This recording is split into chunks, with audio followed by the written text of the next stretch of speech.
AM 1450 WCEV Radio 1037 on a Sunday morning, September the 20th. We're live and in studio with the ESL players, and we're doing moving pictures. This is We're in the movie. It's for the YouTube crowd. Hey, Alonzo, I got a question. Ever since you did your moving pictures of cribs, you moved. I did. So like, all right. We won't talk about the Can story. we dim the lights on this one here? Yeah, Let's let's get not them talk about free. that. Welcome to Front Street.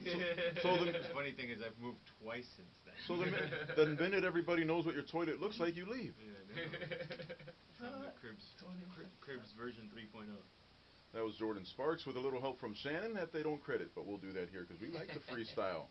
It's a reunion, everybody. We don't need no education, no stinking education. Apparently, you guys are interested in having listeners call at 773-777-1450, 773-777-1450.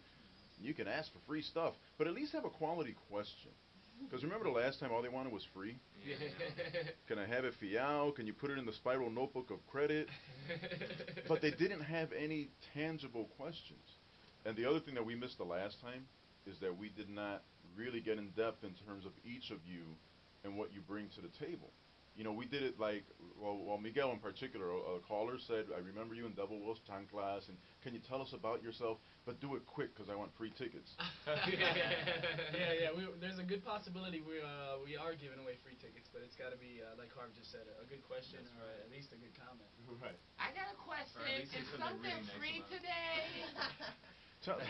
Tell me about what each of you bring to the table, as we say, and then also a little bit about your own personal backgrounds, because we didn't get this the last time around. We kind of don't really. I know that Ricky's done stand-up, and I just found out that Joe Fernandez has done stand-up. Alonzo, I had just met you at that time, so I wasn't sure what your past was. So maybe we also talk a little bit about what we do, and even Antonio, you do a little bit of everything. I bring food to rehearsals. Yes, she does. She literally brings stuff to the Yes, she table. does. Yeah. No, you know what? I guess my background is in the dramatic arts, and the comedy was pretty new to me last year when I met Alonzo, Miguel, and Ricky, and from there it kind of just opened up this whole new world to me, and I just learned a lot from these guys, and I started doing stand-up last year too, and that's incredible. I mean, when you do that, it just challenges you so much, and you learn so much about yourself, and I guess I try to bring a female perspective to it, but you know, we all enhance each other's qualities. So. Is there a big difference between the sketch work that you're doing and then the stand-up that you guys have done? Because I know in one sense you're on there alone, by hook or by crook, and in another sense it's an ensemble. But are there other differences? I guess it's not for me. My stand-up is different in the sense that it's much more personal when it's stand-up. I'm actually talking about a specific event that has happened in my life, whereas opposed to sketch, I might take what I was feeling at that particular point in my life or whenever a situation happened, and then try and just take that feeling and put it into whatever character I create for the sketch. You know, it's just going to be an extension of that, as opposed to, man, when I was at this club, this is what really happened to me. All right, what if I just take that club and then build a sketch around that club? You know what I'm saying? That kind of difference. That's kind of interesting. So I'm imagining the round table in the basement and how you guys are kind of figuring out what to include, what not to include, what to suggest and what not to suggest. Is it a democracy, or is there King Comedy somewhere saying this is what we're going to do? Oh, no, I think that's what I appreciate most about our group is that you know, that we all give input. So even if you bring in a sketch, you're never like, okay, this is the sketch that I wrote. This is how I want it done. And this is how it's going to be done. We kind of you know, present it to the group, and then everybody has their input and adds what they think would work, and we kind of take out what we need to take out. Yeah, there's that one lie detector sketch we've been working on. Yeah. Ooh, that's gonna be hot. Since That's gonna be hot. 2006, actually. Now, Miguel, your background was stand-up, was acting. No, I've actually never done stand-up. Were you really in Menudo? No, not that I know of.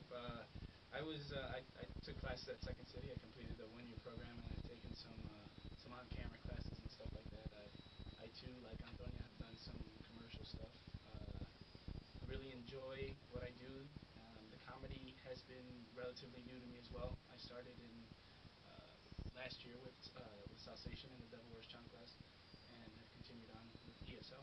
I also have done like dramatic plays, and I'm having a ton of fun for the first time in my life. And Joe, apparently we talked earlier, your roots are in stand-up. Well, stand-up, actually, I went to college for theater, too, so I did a lot of acting in college, and did improv back in high school.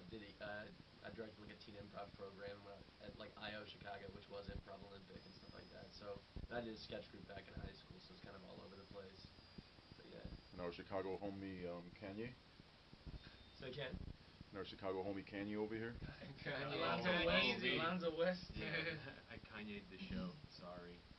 Sorry, Mikey and Taylor Swift. What advice would you give our homie from Chicago? Go away for a little while. For a It's long okay to while. not be in front of the camera or to not have anything to say. Yeah. Sometimes it's okay. Put the mic down. Yeah. Put the mic Kanye. down. Well, shouldn't Oprah do that to like The View when they win their daytime Emmy? Shouldn't Oprah just like rush the stage? I just want to say right now, I've had the best talk show ever. I mean, she closed down Michigan Avenue. What more can you do? What more? She would be able to get away with it, though. Yeah, yeah. Because she rules the world. She does. We love you, Oprah. Yeah, right. If you're not listening, there's Oprah. probably something in here that is. Also, we're available to do Oprah. Yeah, also, we Yeah, so are if you're willing to listening, work with yeah. Oprah. They Our can do schedule's Oprah. wide open. They can do the Jewish bar mitzvah thing. Absolutely. Yeah. Weddings, backyard events, Backyard barbecues. events. Yeah, we do mostly barbecue. That's right. Quinceañeras. I've done shows in Quinceañera.